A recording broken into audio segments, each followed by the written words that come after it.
fun story about whether you actually own your car or not, and the subscriptionification of devices, as I've called it a couple times, probably completely the wrong word, but here we go. Today's Not So Critical update.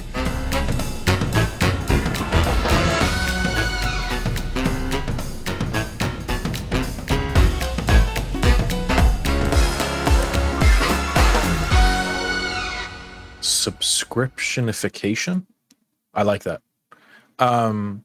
Tesla unlocked a car for a repo agent to repossess the defaulted the car, the Tesla that was on, or the payments were on in default or whatever. God, that was so butchered. And I think this is interesting for us to talk about because it's kind of it's a wonder and it's both a negative and a positive wonder. How do you guys feel about this? It's a fun story. It's a fun story. Yeah. So I used that word because we talked about what days. devices as a service, I guess. So subscription in the sense that you're still paying for it. Right. So is it, like, what does this mean? Do you actually own this car or not? If they can just take it, if the manufacturer is going to help take it away. Well, the manufacturers did take it away, right? They took it back because you do everything through Tesla. I imagine you're financing through Tesla and a partner bank. I'm not sure. I never bought a Tesla, but I imagine that's how it goes. Is that how a car works? I don't drive. I can't drive. Yeah, so you can, if you can't afford a car, you can finance it similar to a house mortgage. You can put down X amount and do payments for X amount of time. Yeah, but you don't buy a house mortgage from a bank. You buy it from a real estate agent, right? You just get the money from the bank. You buy it. Well, you can do both. You can go to a real estate agent. You can get the loan. They can even do in-house loans. Really? Yeah. Wow, Oh yeah. Okay. I didn't know that. So same thing here, where Tesla, I imagine they have their own either partner or they just do it in-house. They have the money. And They do. When you default, Tesla says we're gonna call our car home. And yeah, but that's scary. different. That's different. If they were renting the car, then it's still not their car. And that's how I understand a mortgage or a house, is that it's not yours until you have paid for it, right? Right. Correct. Although, so this is they have every right to do this. You stopped paying the car, you stopped payments on the car, and you have now broken the contract you agreed to. And in that contract, it says if you do this, we're going to repo the car. We're going to repossess the car. Oh, and here's the scary part. And this is where technology kind of gets. It's when technology gets involved that it's a bit scary, because this now obviously, this shows that I don't know how many millions or hundreds of millions of cars Tesla has on the road, tens of millions for sure. But that means every single one of those cars can be, one, overridden, and two, controlled. Yeah, by a Tesla employee. I imagine that there are safeguards in place. I mean, that's like saying that the bank can hack your debit card or your credit card or something. I don't think it's the same thing. The locksmith can open your front door. Well, yeah, of course they can, but you got to have some trust in them, right? Not to be total dicks. Well, think of it more like you have a smart lock, and the smart lock company can unlock your door remotely. Well, okay, so it's a new vector. It's a new attack vector, right? It's over the internet. So look, here's the scary part. Changing the lens. Yeah. The scary part for me is that it's not the manufacturers, the owners of the hardware. Like, it's not Tesla themselves. It's the fact that it can be done, which means the hackers will be able to do it. So, which is kind of like someone picking your front door, but more scary because they're 1,000 miles away. I think it's more like it's more like hacking your front door to me. That's because we're because the same exact scenario can, like you said, from 1,000 miles away. Like, it's the same exact scenario of someone walking up and breaking into your car from 1,000 miles away, and it's opening up this new avenue for attackers or malicious employees. I guess I just don't like the idea of my car being able to be controlled by the company I bought it from. It's my car. It's not their car. So John is against it. Peter's for it. I have a question for each of you. So you, I think, Peter, have been on the record as like, if you're breaking the law, you kind of forfeit your right to privacy. How is this not? Is that not true? Because so I say that because we talked about the case where they were installing surveillance cameras in prisons, and you said that you were totally fine with that because of the nature of the relationship. I mean, I don't think.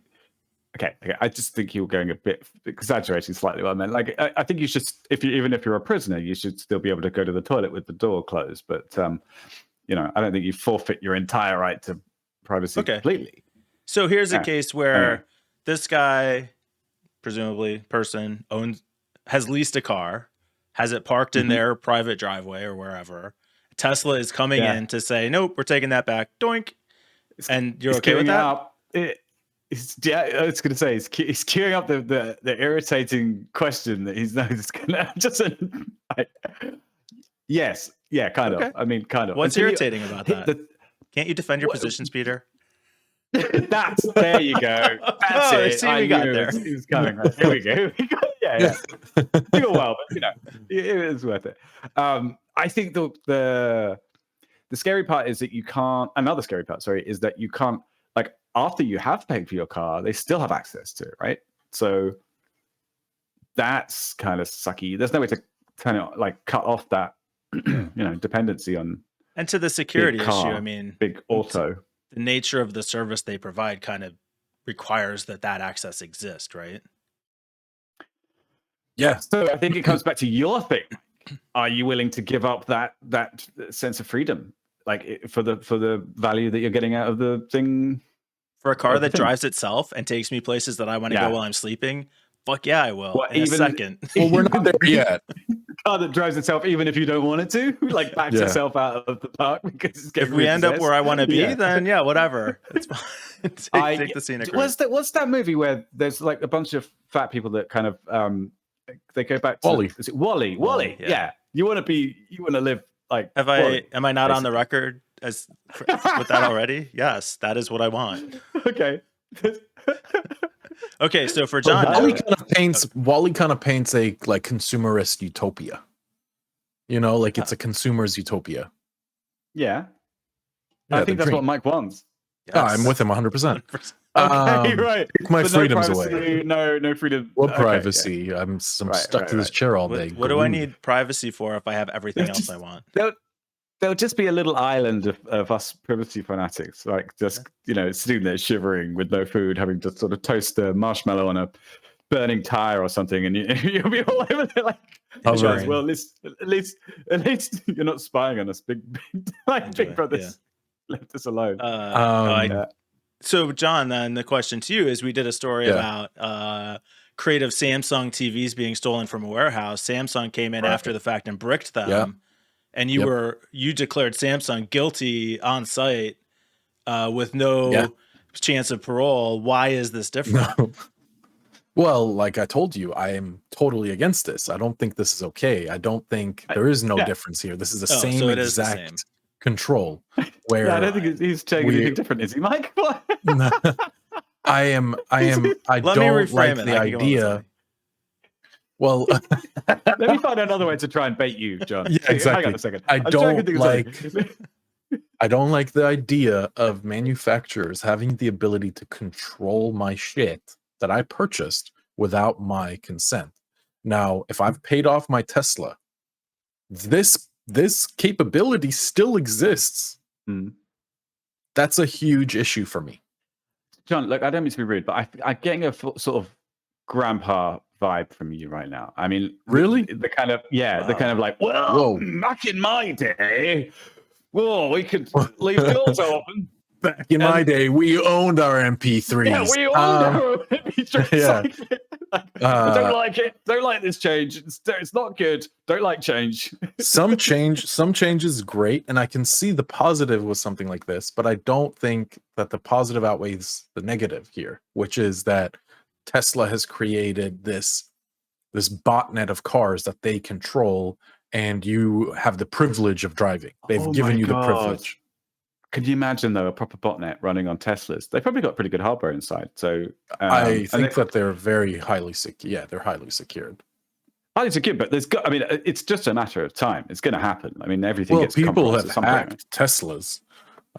There's, like, what do you call it? Baited titles. The thing that prompted to my mind was like the capabilities of the botnet. So if you had like if you managed to kind of like actually infect compromise a whole bunch of Teslas, then you could have like a literal army. They could all be driving around like ramming things to things. Storm the White House or something. I'm sorry, I'm not giving out it. Please don't storm the White House with your botnet of Teslas. But it's an interesting. I'd like to see a proof of Peter, concept. your examples are always so extreme. What? I mean, I'm just saying. Such extreme examples. They're like they're gonna. It happened last year, buddy. Like they're gonna do 9/11 again with the Teslas this time. I mean, they really have done a good job of kind of sidestepping any kind of regulation, right? Like, there kind of was debate about how do we get self-driving cars on the road, and Apple and Google were competing. Meanwhile, Tesla's just kind of backdooring updates onto their cars, and all of a sudden they're self-driving. No. I think it's the other way around. But I don't see there is no regulation to sidestep, and it's the government's fault for not putting anything out there to putting regulation there. There was nothing existing. They've just gone ahead and developed something. But I guess it's more accurate to say Apple and Google were trying to have the conversation about what the regulation should be. Meanwhile, Tesla and a couple others just said we're going to put it on the road. We'll put people in the driver's seat and pretend that they're driving. That's because Apple and Google and whoever didn't have self-driving cars. And I bet you anything, if they had something ready to go out the door, then they wouldn't be so interested in talking about regulation. Then they would be like, Peter. So, and I guess maybe I'm curious about John's perception of this. I'm going to venture to say, Peter, when you and I were young, the thought of self-driving cars was that it was impractical because we'd have to retrofit all the roads to make it work, and that there was no way we'd be able to do that. Like the sensors would have to be in the roads, the electricity, like everything would have to be in the roads to manage that. Turns out they just put it in the cars. Like, did you have any sense of that, John? No, for sure. I remember, when we talked about autonomous vehicles of any type, the biggest issue, even today, the biggest issue with self-driving cars is what you said, is these obstacles on the road that you just can't code. You can't code this. You can't be like, predict this scenario, which is very problematic, where you would actually, for absolute safety, you would have to retrofit entire highways and the pavement they drive on. Think about it. If we have one bad driver in an army of self-driving cars, that's enough. The cool thing is that it will be ad hoc, right? They'll all talk to each other. It's going to be a mesh network. So traffic will eventually never be a thing anymore because no one's going to slam on their brakes. The evidence overwhelmingly suggests that even with those limitations, the self-driving cars are much more safe and reliable than human drivers. Yeah, for sure. Yeah. Good luck telling that old Uncle Joe at Thanksgiving dinner. I mean, your name is John, so yeah. I feel like my Uncle John slightly there. Yeah. Tell that to old Uncle Joe. So this was my favorite part of the article. Is that in the article? We're gonna round this up. This is just for fun. The way they wrote the article is that down here, just as it happens, people get behind on their payments. Life gets in the way. So despite the affordable monthly payments, like many who take out a big loan for their cars, life gets in the way. People fall behind on their payments. It's such a funny way to frame that. Like, you bought a car that you can't afford, and Tesla took it away. Yeah, I know. Even go up a bit. Scroll up a bit. Go back to the article. Scroll up a bit. Right. The thing about right to the headline. Oh, all the way to the top. Yeah. That's if you don't pay up every month, Tesla might side with the bank to help them repossess your car. Well, okay. If you don't pay up every month, you might not have the thing you didn't pay for. Like, okay, that's. Does it matter how it happens? Article. Wait, who wrote this? This is a bleeping article? A bleeping computer, I mean? No, it's just because it's a bad article. You think it's bleeping computer? Oh, is this a redemption arc against bleeping computer? Are we like positive now? It's unofficial truth. They're still terrible. Oh no, it's not. Oh, it's an Stop. unofficial All tour. right, whatever. Is it one-sided or? It's been Because like one-sided fuck all bleeping along. computer, we've said that already. Wow. Like they know, Oh, okay. Yeah, I shots mean, fired again. That's probably Alright. the most Never explicit stop. we've been about it, but okay. Hey, that's a big we there. Let's John's the only one who's trying to really narrow just, it down. Yeah. All right, come on. We talked enough about self-driving cars.